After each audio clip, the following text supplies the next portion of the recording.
That was the question asked, to give it flavor. A lamb bone? Good question. So the question was, right, in this story where Jacob prepares for his father Isaac lentil stew that we know he'll appreciate, or feeds to his brother Esau the lentil stew for which he trades his birthright. If you know anything, evidently, I was today years old when I learned that part of the recipe for these stews involves putting a ham hock or a... Ham hock is what you usually do. Okay, so what did Jacob or Rebecca, Rachel... No, Rebecca. Did Jacob or Rebecca, his mother, know the proper recipe for making a delicious stew? Or did they just boil lentils and you got what you got, you get what you get, you don't get upset? Okay, so what my answer was, there are a number of cases in Genesis where we read about activity or behavior that's later prohibited. So for instance, when Abraham and Sarah greet the three visitors, which we hear and we know is an echo, anachronistically an echo of the three wise men who are going to come to announce or to receive news of this miracle birth from a virgin, nearly as miraculous, from a woman beyond 90 who's going to have a baby, right? Sarah prepares for them a menu that clearly involves milk and meat. Right? She makes cakes and she does this, but knows nothing about the laws of kashrut, of keeping kosher, which are introduced in Leviticus. In Genesis, we didn't know anything about that, seemingly. Similarly, there's nothing in Genesis, the original story of Genesis, where we have a 6th day of creations and God rests on the 7th, which sets up the practice of having a Sabbath weekly. There's no one in Genesis who seems to practice or observe any Sabbath rituals. They just don't know anything about it. It doesn't show up that they paused on the 7th day and put down their shovels and scythe and whatever it was. Even to the point, we just finished, we're going to move on, reading about Jacob, who marries Leah and Rachel. He's in love with Rachel. His father-in-law Laban gives him the older daughter first, Leah, and he works and marries Leah, then marries Rachel. In Leviticus, we learn that there's a prohibition of marrying your wife's sibling, your wife's sister, in the wife's lifetime.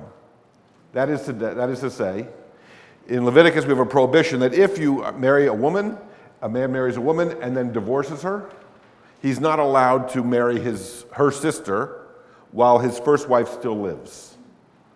So there wouldn't have been sister wives as of the laws of Leviticus. But in Genesis, we read about Jacob doing just that.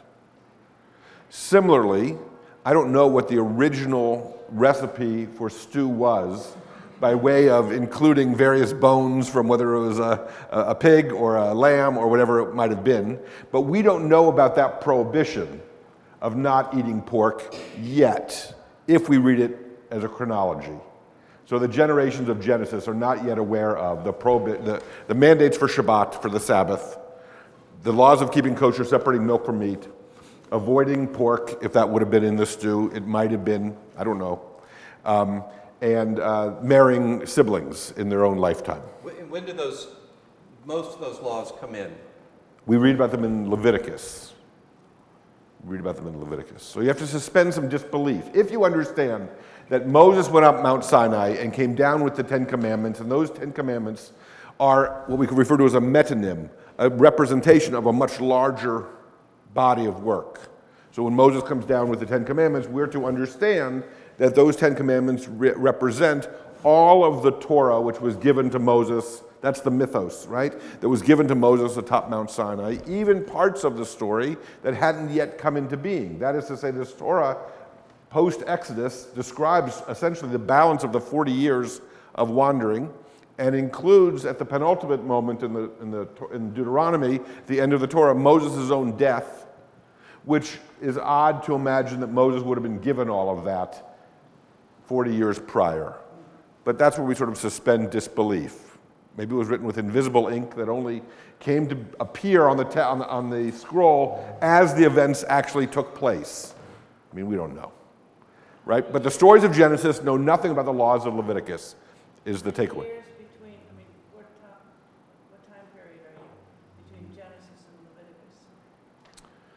Right, so if we understand, the question is, how much time elapses between Genesis and Leviticus?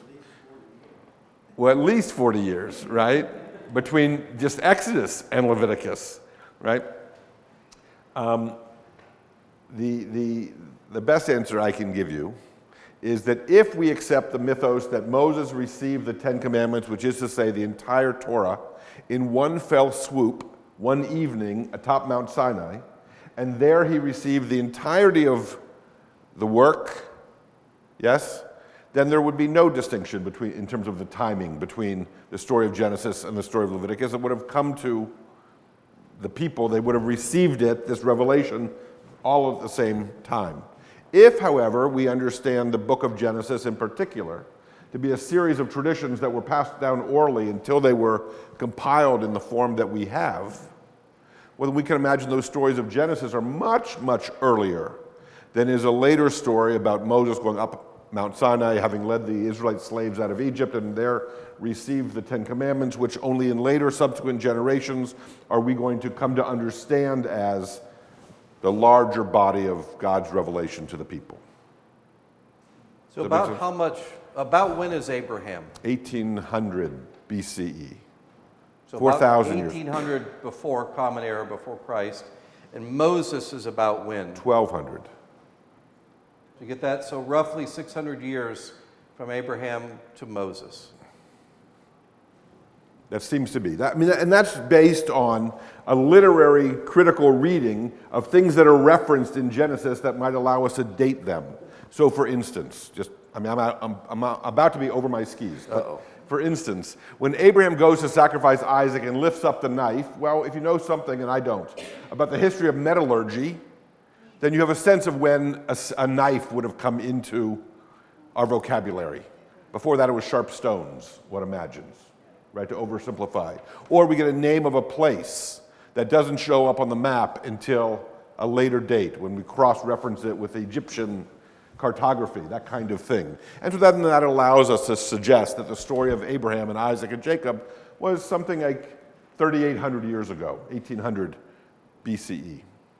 Does that make sense? And then a later story about an exodus from Egypt, or about a man named Moses, or it might be in other documents that we dated other times. So we're using outside references to date these kinds of things. That make sense? Okay. You know, this story is timeless. Even Thomas Harding in Tess of the Dubervilles, the hero has to carry two people across a river. He goes back to get Tess and he said, 2 Leahs for Rachel. Right. Okay, so these themes show up a lot. That's what makes them timeless, ultimately, right? That fording a river, crossing over here, confronting your past, making peace with a relative with whom there was an estrangement a couple generations ago. Trying to go home again. Right? That's right. All of these are timeless, which is what makes them so resonant, right? So recap, everybody, just to remember where we are, moving on to the next chapter. Jacob, Esau brothers, Jacob's younger. Jacob stole, by conniving and scheming, stole his brother's birthright for this bowl of lentil stew, for basically nothing. And tricked his dad in the process. Mom helped Jacob do that. Terrible family dynamics going on. And because of this, Esau, who, by the way, is the manly man, the outdoorsman, is just going to crush his younger, who lived in the tents with mom, is how it described Jacob, just going to crush him. So Jacob has to get out of town. He's stolen the birthright from his rough and tumble brother. And so one reason he leaves is because his brother is going to kill him, or at least smash him. And the other reason is, we need you to go find a wife so the lineage can continue. And so go back to the old country, what would be current, or Babylon, current Iraq, and go find from our people. And so he sets out on this journey. Does he start out rich or poor, Jacob? Poor, basically with nothing. No friends, no family with him. Takes off to go east towards Babylon, and he meets this sweet young thing at the well. Oh my God, she's so beautiful. Then this turns out they're relatives, which is a good thing in that culture. And the uncle tricks him into working for the other sister, the sister with a good personality, and marries her. And then he's got to work another 7 years to marry the other one, the one he likes. And this whole time, he's breeding sheep and camels and goats and all the rest and acquiring wealth for his uncle. And then he starts to acquire it where he becomes, Jacob, a very rich man. And then he decides to, I've had enough of all this. I want to go back. God commands him, go back home. Go back to the promised land, what we call Canaan, and head out. So he takes all his stuff with him. Do they leave on good terms with Uncle Laban, the father of the two sister wives, or what?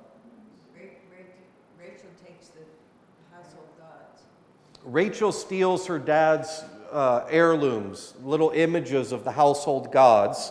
And then in the story that shouldn't be in the Bible, how does she trick her father and so he doesn't find them? She hides them under the saddlebags. When he goes to look, she says, I have my period. You can't come in here. Oh my God. And it's quite clever. It's this devious cleverness all the time happening. Are these still beloved children of God? Is this still the family of the patriarchs and matriarchs through whom God's covenant will continue, will endure? Yes. Makes me feel better. Makes Allison feel better. Me too. So he's now, Jacob, has got loads of animals, which are a sign of wealth. He has 2 wives, and being an entourage. This wouldn't just be 2 people. There'd be shepherds and their families and all the rest.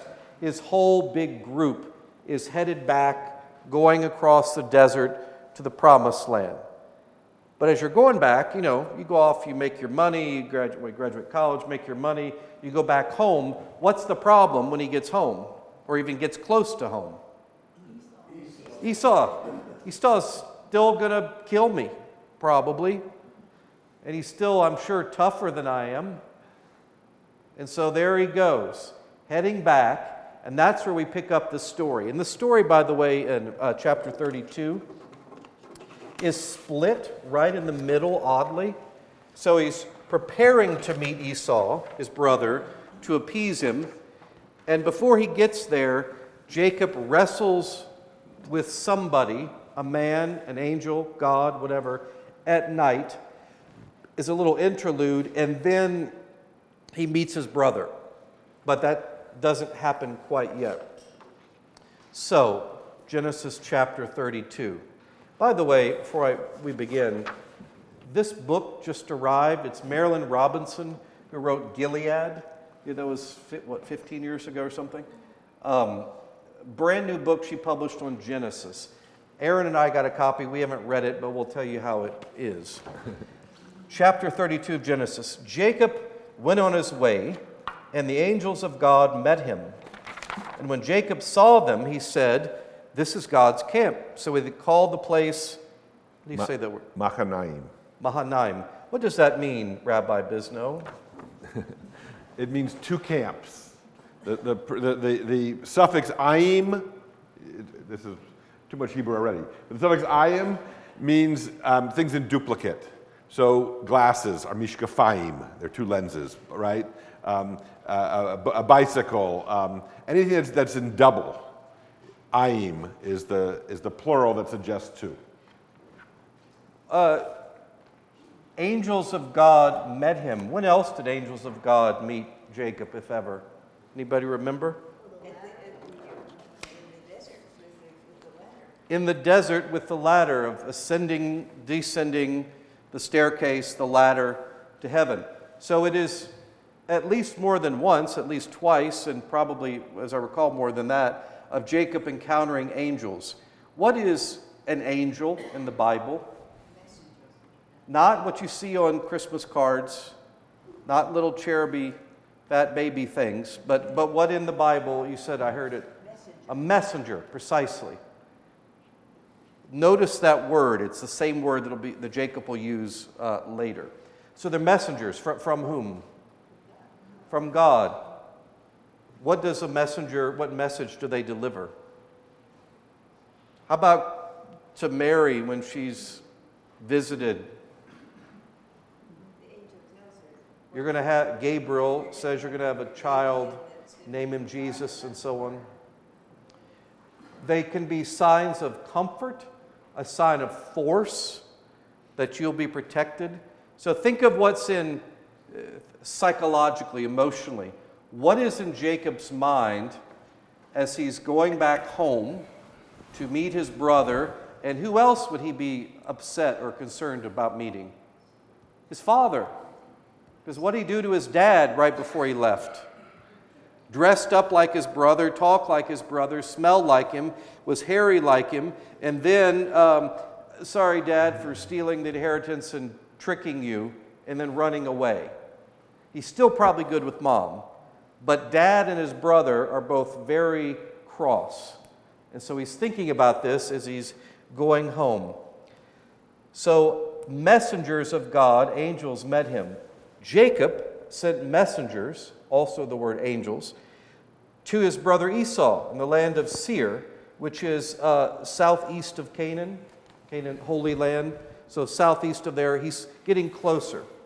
Jacob sent messengers before him to his brother Esau in the land of Seir, the country of Edom, instructing them, "Thus you shall say to my Lord," not my brother, not my equal, not the one I stole the inheritance from, my Lord Esau, "Thus says your servant Jacob."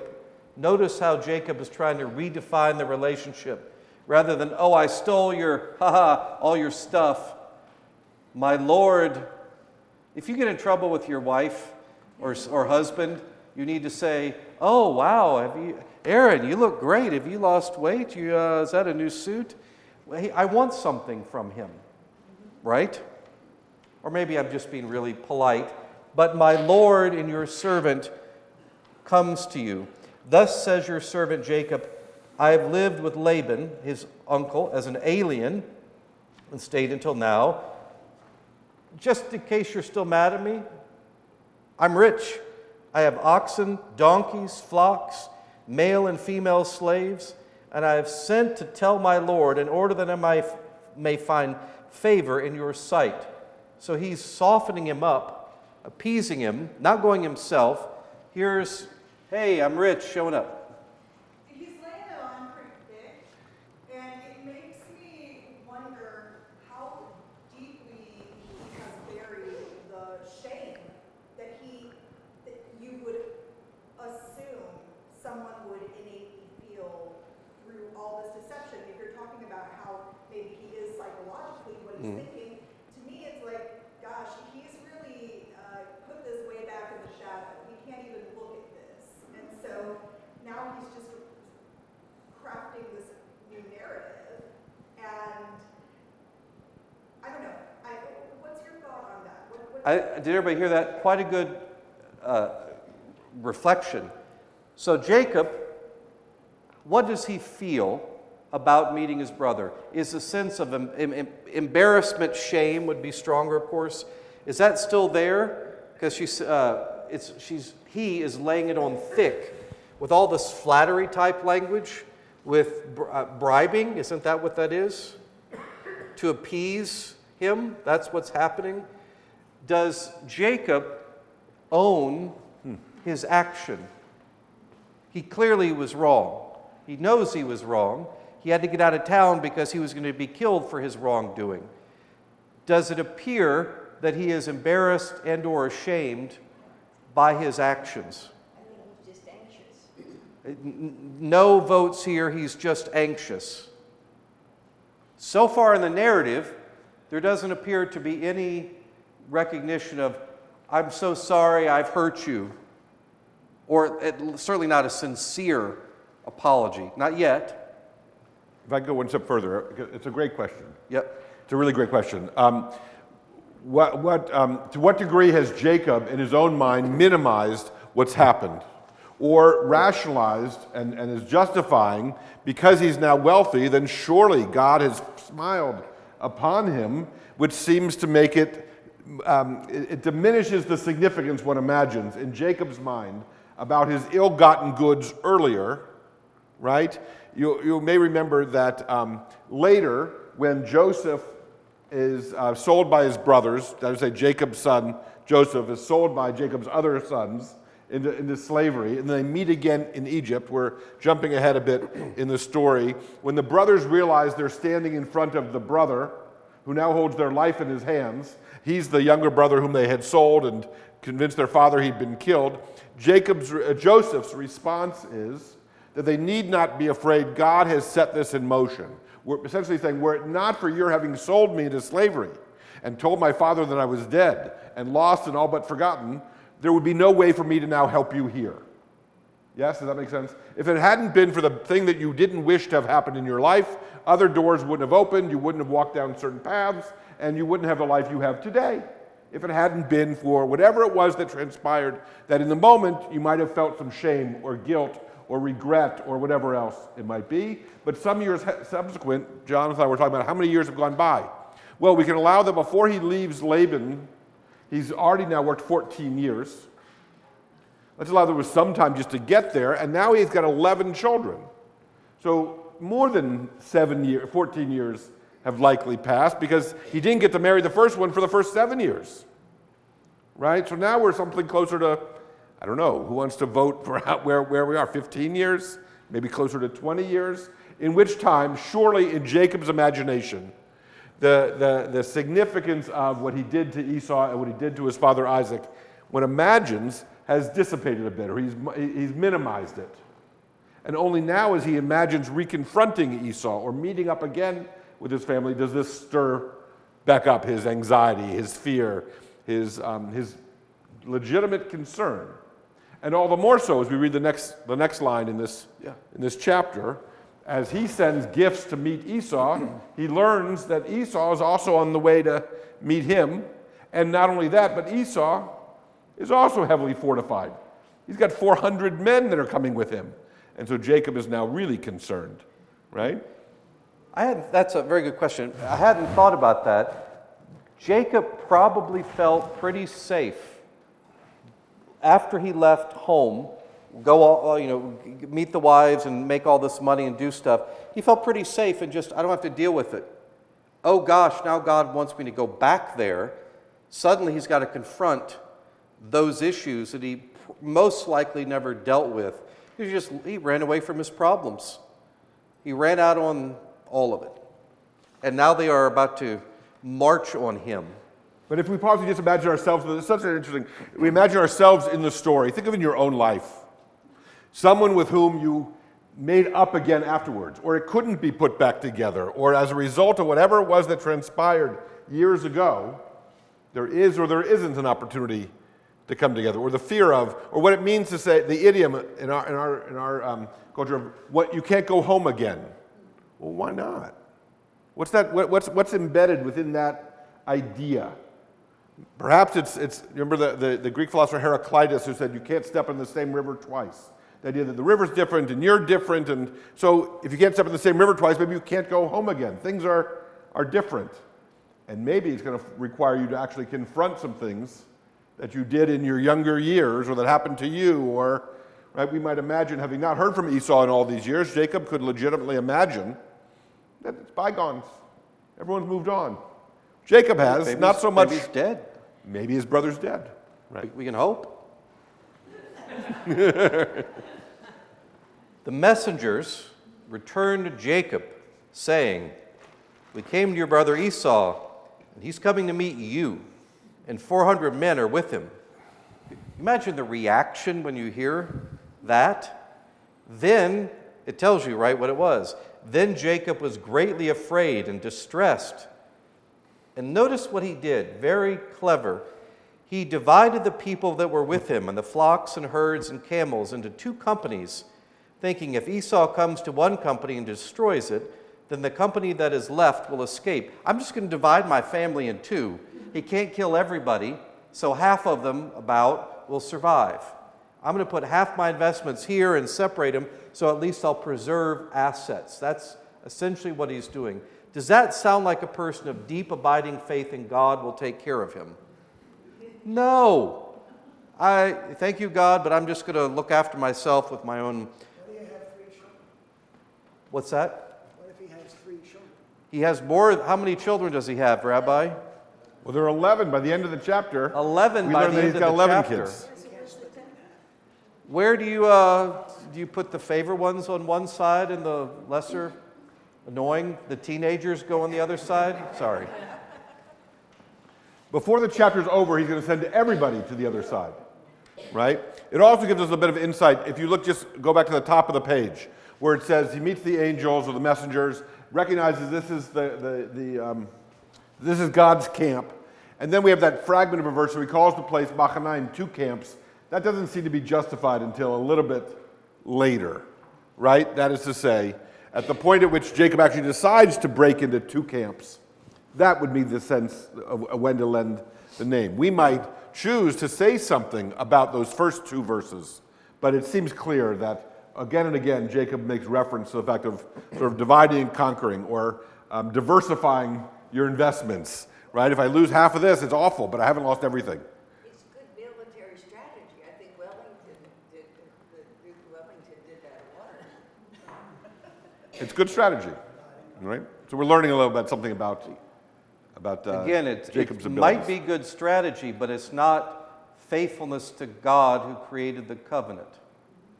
The next words we're about to say is one of the longest prayers, I think the longest in Genesis.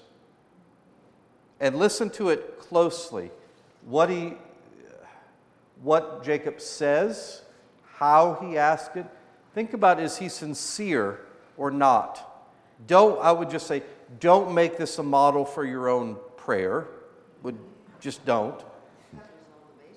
He covers all the bases. And Jacob said, well, I'm not sure if he's off by himself or with people. I figure this is, oh my gosh, my brother that I ripped off is coming to meet me with 400 men. And, well, I divided my flocks. What's the next thing I need to make fortifications. I need to pray. Just cover all my bases. And he says, O God of my father Abraham and God of my father Isaac, just to place the context, we know which one we're talking about. O Lord, who said to me, notice he quotes God twice in the prayer. Hey God, remember when you said this, right? Just keep that in mind so you don't forget. O Lord, who said to me, return to your country and to your kindred, and I will do you good. Remember when you told me to go home? I'm doing that, so don't get me in trouble. I am not worthy of the least of all the steadfast love. So again, he's putting himself in relation to God as an equal, as what? I'm a servant, I'm below you. What is steadfast love? How does that translate the word in Hebrew? Hesed. Let me look up. I think so. What is Hesed? Steadfast love. So we often refer to Chesed as loving kindness, or a sense of grace, a sense of connection to God that essentially has nothing to do with the individual. Yeah. Grace is probably, in a Christian category, the best way to translate that. Unmerited. There's nothing Jacob did to earn this love. That's just the type of love God has. Hesed, steadfast love, grace, even when you don't deserve it, unmerited, and so on. So he's laying that out as a descriptive term for God. And all the faithfulness, all the times you came through for me before, God. Remember all that? That was great, the memories that you have shown to your servant. For with only my staff I crossed this Jordan. When I left home, I had nothing but my stick. Now I've got 2 companies and loads of stuff. Clearly you did that. Deliver me, please. If you aren't sure, say please. Deliver me, please, from the hand of my brother, from the hand of Esau, for I'm afraid of him. He may come and kill us, the mothers with the children.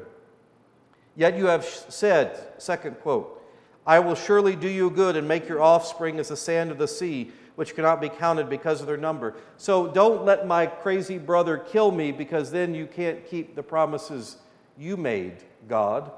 It's more, is this a prayer or is it a negotiation? A little of each.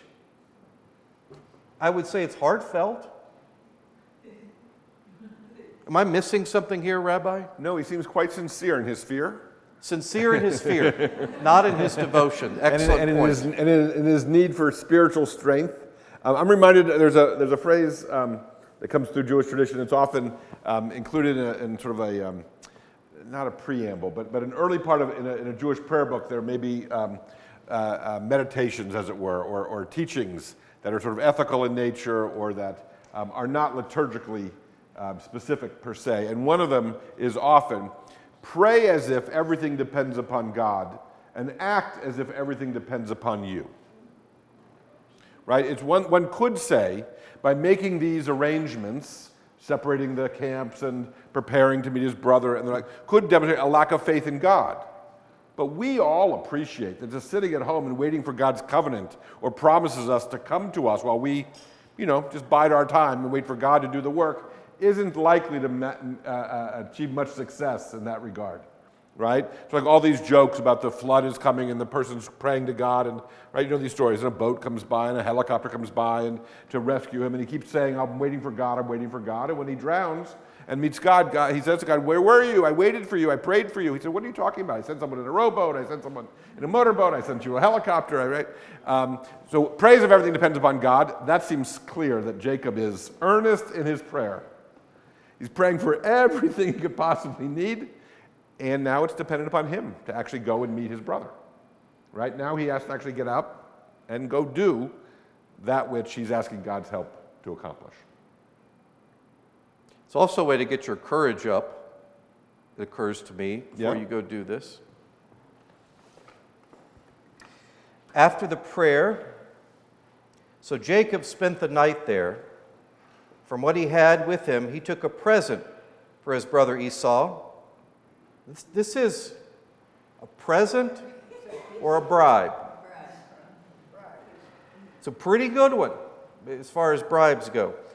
So the bribe is 200 female goats, 20 male goats, so he could produce lots more.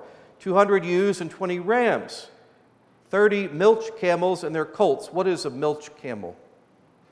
I had to look this up. I didn't know. Did you know? No. Camels that you milk, that produce. Now think, if you're in Iraq, all over desert, yes, definitely it's a female producing milk. And they produce milk, so they are extremely valuable, not just as a pack animal. They can sustain you, literally keep you alive if you're going across the desert. And that is a valuable commodity to have. All the sheep and goats and these camels that produce milk and their colts, 40 cows and 10 bulls, 20 female donkeys, 10 male donkeys. So in all these things, they can produce many, many more, is the idea. Wealth, food, etc. This is brilliant business strategy. These he delivered into the hand of his servants. Each drove by itself, and said to his servants, "Pass on ahead of me and put a space between drove and drove. So you guys go ahead. I'm going to stay back. We're going to split this present into 3 parts, 3 installments, and soften him up a little bit each time." It's almost like a kid. You don't get all your presents on Christmas Day. If you're good, you got to open one on Christmas Eve. And then you have so much to look forward to and anticipate. If you split all the animals, the gifts, up into 3 parts, is he less or more likely to kill you after you get the first batch of presents? Probably less. But does he know there's more coming? Does he know there's more coming? He instructed the foremost, the first group, When Esau, my brother, meets you and asks you, to whom do you belong, where are you going, and whose are these ahead of you, the animals, then you shall say, they belong to your servant Jacob. They are a present sent to my lord Esau, and moreover, he is behind us. So they'll get the first batch. Esau's back there. These are from, your awesome brother who loves you so much, and he's your servant. He likewise instructed the second and third and all who follow the droves. You shall say the same thing to Esau when you meet him. You shall say, moreover, your servant Jacob is behind us, for he thought I may appease him with the present that goes ahead of me, and afterwards I shall see his face. Perhaps he will accept me. So each time they're getting another group of presents, and hey, Esau, Jacob is coming. So it's softening him up one bit at a time. So the present passed on ahead of him, and he himself spent the night in the camp. So he hasn't met Esau yet. But then he fought this. Is this a dream, or does this really happen, the next section? We don't know. With great anxiety, Jacob is preparing to meet his brother and sent these three groups of presents. And these are, how many animals is this, by the way? Did you count? 550 that can produce many, many more. He needs a big parking space. It's in 3 convoys that are going to seat him. And you think this is not like, here you go, Esau, thank you so much. Each one is, 150, 200 animals. That's a lot of feed and people to take care of them and just the logistics of dealing with that. So at the very least, Esau would be distracted by trying to, I got your present, now I got to deal with the present I got, and sorting all that stuff out. So it's a brilliant move that way, is you've just distracted Esau with all this stuff. And I'm guessing they're not quiet. Are they quiet? That many sheep and goats and camels and cows and the rest? What if he says, what am I going to do with all this? What am I going to do with all this? Is there any indication so far in the story, is Esau wealthy or poor? There's one mark, the 400 men with him. He's at least got the wherewithal to gather 400 men. Are they his workers or are they just associates? It's not really clear, but he has the capacity to gather that many people and to fight with him. So he has some ability, some means, but not necessarily what Jacob has. So Jacob hits him with round 1. Hey, and your brother's coming. And then round 2, your brother's still coming. And round 3, your brother's coming. And so that's the story. And then he sets up camp. Where does he set up camp, by the way? Peniel. What is that place? Has he ever been there before? I don't think so. So he's back in Peniel to camping out. What would be in your mind the night before you meet your brother? Talk about not sleeping, anxiety dreams, all the things. Oh, I remember. Would you have fond memories too? Maybe of your sibling back when they were young and cute and you did something stupid your parents caught you or didn't, and you have a story you laugh about. I could see him thinking about that. And then you could think about the horrible shaming event that happened that defines that relationship now, why you're afraid to go back. And would you think about what happens if I die tonight or tomorrow? Was that a realistic possibility? It is in his mind. And it's not just me. I could be responsible for getting my wife and all my children and all these flocks and herds. Everything could be killed, the whole future destroyed. And then I could be responsible for ruining God's plan. If you think it through all the way, I could be the one who messed up the covenant and the promise because of my actions. All those things are realistically there with Jacob. I'm thinking of trying to sort of read this as a rabbi might, which is to say, on the back of the page where we have twice the reference to the fact given as instructions to the servants who are going ahead to make reference to the fact that Jacob is behind us. Now, when I read that, even the twice, and we know that the drove went out, and then some time goes by, the next drove, but it seems to be rather proximate to me.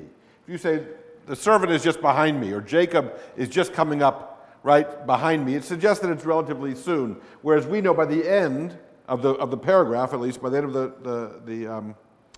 of chapter 20, verse 21, the present passed on ahead of him. He spent the night in the camp. We might imagine that Jacob's coming up on their heels, but in fact he'll be ready by morning, as it were, right? It was also, and this is just because of the homonym of the word present in English, one meaning of present, as we know, is a gift, right? And the gifts go on ahead. You want to say something about this? Well, no, I was going to ask, is he also then moving back into the past? So that's where I was going. But it's playing with the English translation a bit, yes? Where it says in this last line, so the present passed on ahead of him. We know from having read these earlier verses, that's making reference to all of the she-goats and the camels and the 550 animals to which Jonathon made reference. That's the present that he's passing on. But we have this word present, which also means the here and now, right? And so in the translation it evokes that for us. The present passed on ahead of him, and he waits back in the camp, which just sort of allows us to imagine the way in which we play with ideas. I'll remember this always. You'll forever be with me. These ideas, that this present moment I'll carry with me into the future, or that our past is now forgotten, it's behind us, it's bygones, it's water under the bridge. Why do you need to keep bringing that up? Why are you living in the past? The ways we make reference to our relationship with time and the way events, whether they're current and contemporaneous with this moment, or whether you're living in the past. You can't let that go. Just sort of playing with what the idea means that I'm behind you, or you're always with me, the ways we make those references. And so we don't know quite the timing of this. Does that make sense? Sort of playing with, are you still who you were? Why can't you go home again? My 19-year-old son is home for spring break. He goes back to college this afternoon, right? And he was sort of saying, like, it's sort of strange. All my friends aren't here anymore. They're not on the same spring break. Or I'm eager to get back to my life in the dormitory because I sort of have a sense that that's the track that my life is moving. And it's wonderful to come home and sleep in my own bed or hang out on the couch that I know so well. But you can't stay there forever. So we're just sort of playing with, as Jacob goes back, needs to go back and revisit with Esau, or needs to go back and make amends, or needs to re-understand who he is in this drama. He's been away from home for a long time. So this is just sort of an insight into how we make sense of the stories that inform who we are, or what happens when we meet up with someone who knew us when, or someone that we've genuinely wronged, or with whom we had a misunderstanding and a falling out that continues to define or inform our relationship even after all of this time. So the dynamic between Jacob and Esau as siblings is not so very unique. It's a high drama to steal something that was someone else's inheritance, or to deceive and to trick and play off each other's weaknesses. You're blind and you're hungry, and therefore I can take advantage in short order. But the idea that we are still in relationship with people and events from our past is part of what it means to be a human being that retains memory. And why, when we lose our memory, it's such a discombobulating notion. Who are we if we don't remember where we came from, or who the people are in front of us, or how we, right? These are sort of powerful thoughts about that as Jacob goes back to meet up with his old self, or his brother, his twin, you know? There's a wonderful contemporary midrash or insight that suggests that in the ancient world, there wasn't photography, and there also weren't mirrors. Mirrors being really expensive, right? I mean, the idea that you could create something that would have a reflection of you. And so as a result, not only did you not know how you yourself physically were aging, right? The only reason you have a sense of your own face is because you've seen it in reflection or in photography, and so you remember younger pictures of you, or your children, or other persons in your family. But absent those totems, it's hard to recall what someone looked like 20 years ago until you see them now. So there's a contemporary midrash by Rabbi Gerald Wolpe of blessed memory. David Wolpe is his son, who's on all the top rabbi lists. So if you've come across him or you're curious, Gerald Wolpe suggests that when Jacob and Esau, I'm jumping ahead into the next section or the next chapter, but when they meet and they see in their twin brother's face how much time has elapsed, because we see how the brother is aging.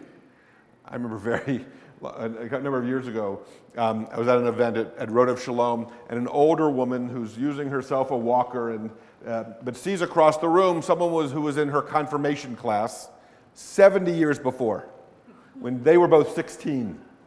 And this woman that she spies across the room is having greater difficulty than is this particular woman making her way across the room. And this 86-year-old friend of mine says, "Oh my God, she's getting old." You know? But it's only aware, right, as we see each other. So Jacob and Esau, as they connect, recognize in this midrash how much time has gone by, how much has been squandered, how much, right? But only sometimes do we realize that when we see our parents staring back at us as we look into the mirror, or we meet up with someone that we knew 20, 30, some years ago, right?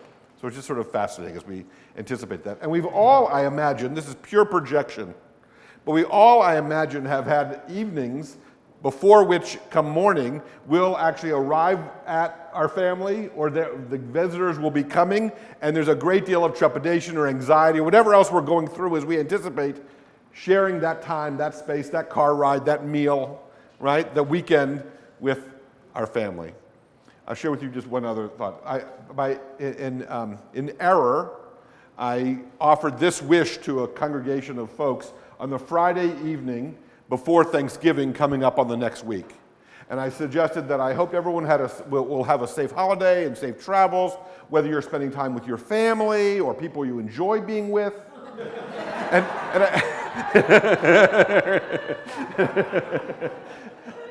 And it's why everyone laughs, right? Because there you go. That's right. Any last questions?